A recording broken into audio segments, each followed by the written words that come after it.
reka nongere nkushimire kandi nkwifuriza amahoro y'Imana n'imigisha ivaho cyangwa imigisha iva mu ijuru. Reka nizere yuko umeze neza rero aho uri hose ubasha kunyumva cyangwa ubasha kumva ururimi rw'ikinyarwanda. Ndagira ngo nkubwire yuko aka kanya amakuru nje nkuzaniye ari uko wa mwana w'umukobwa wagaragaye mu mafoto ari kwiga kandi acuruje n'agataro cyangwa acuruje n'imbuto ku mihanda yazamuye amarangamutima ya benshi kuri Twitter kugeza aho bamwe batangiye kumushakisha ngo barebe uko bamufasha.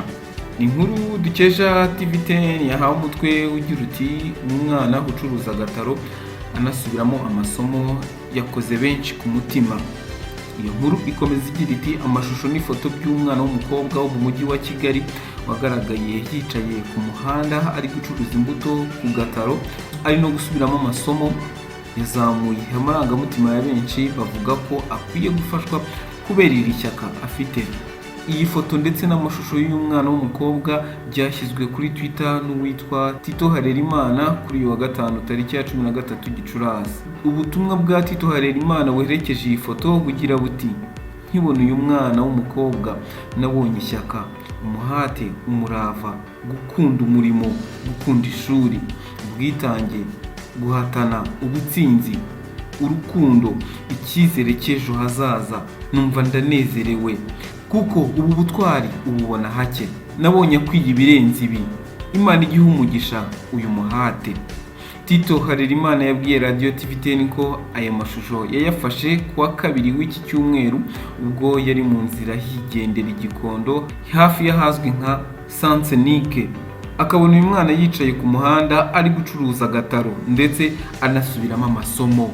Ati nabonye ukuntu ari concentré cyane ari gusubiramo amasomo. Numva binkoze ku mutima. Sinzi ukuntu nafashe telefone mfata akavideo hatandeba ndagenda. Tito Harerimana yakomeje avuga ko nubwo yakomeje agenda yageze mu rugo abura amahoro kubera gukomeza gutekereza kuri uyu mwana, agafata umwanzuro wo gushaka iwabo ubundi ajya kubasura.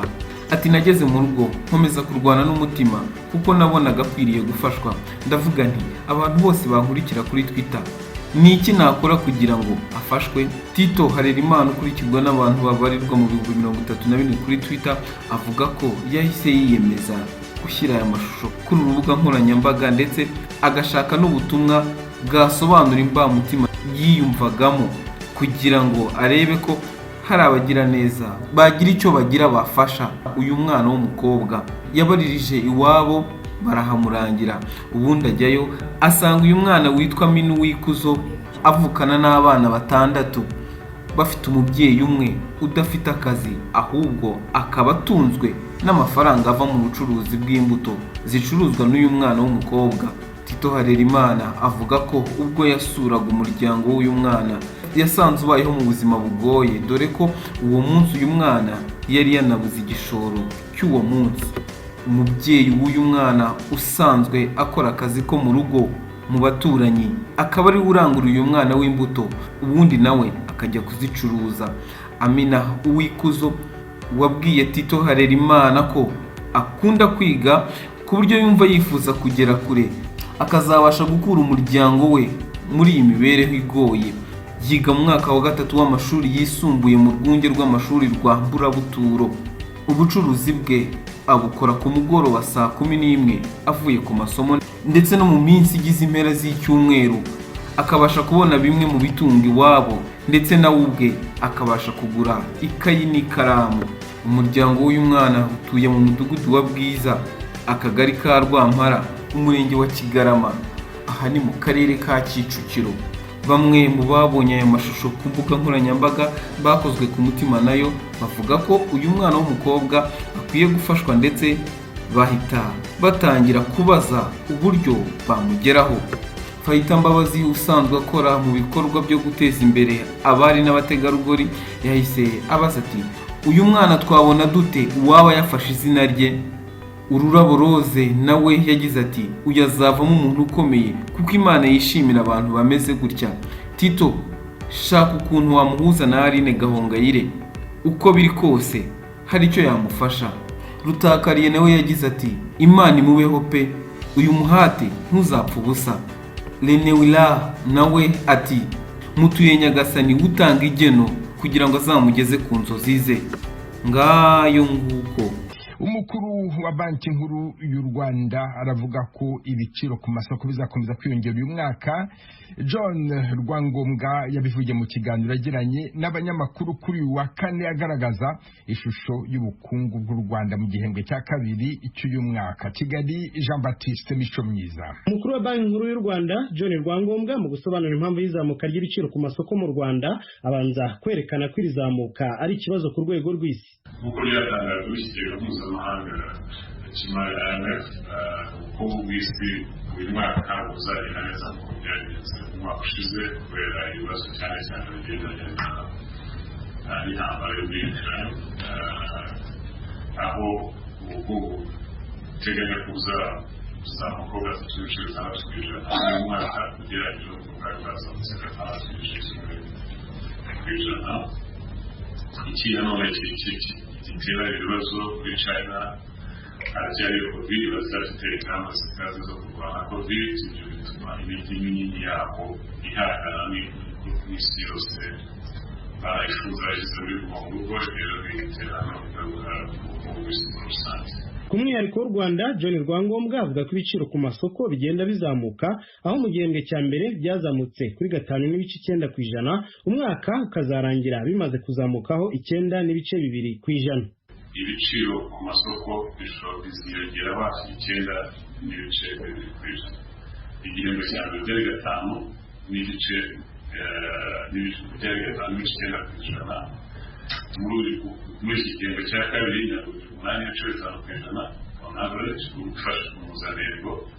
So ubu mu gihembwe cya gatatu bizazamukaho, aho umwaka wose hafi bizabikurikirana. Ku baturage baganiriye na Radio Ijwi ry'Amerika basanga kuba ibiciro bigiye gukomeza kuzamuka ku isoko ari ikibazo gikomeye. Ubu twamaze iminsi n'isukari ikiro tukigura 2, ndetse wenda kizamutse kikarenga nk'aho ngaho. Ibirayi ikiro twakigura tumaze iminsi tukigura 400. Nyine urumva mbese ibiciro by'ibintu byinshi byarazamutse, mu by'ukuri n'ibizamuka kurushaho ngaho ntabwo bizaba byoroshye cyane. Kandi ikibazo kirimo by'umwihariko ni uko ibiciro bitumbagira bigenda byiyongera.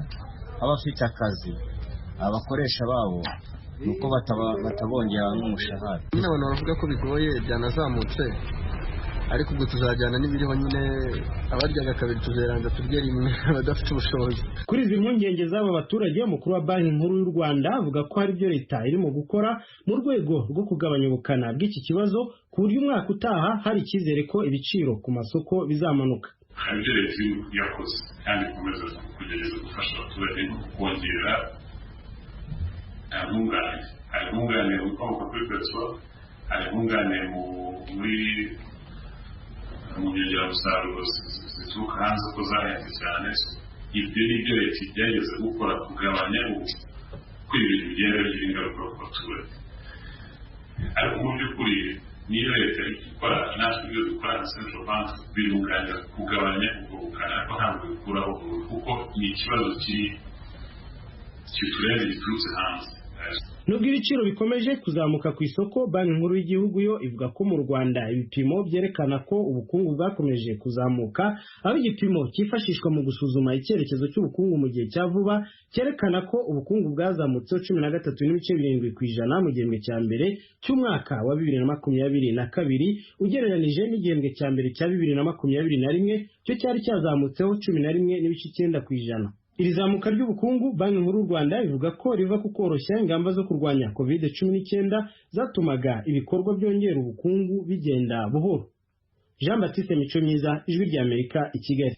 Nongereho ko umugenzuzi mukuru w'imari ya leta muri raporo yagejeje kuri uyu wa kane ku nteko ishinga amategeko imitwe yombi avuga ko kugeza ubu amafaranga asaga miliyari ebyiri na miliyoni 400 ataragaruzwa kuri miliyari 5 na miliyoni 500 yari yanyerejwe umwaka ushize.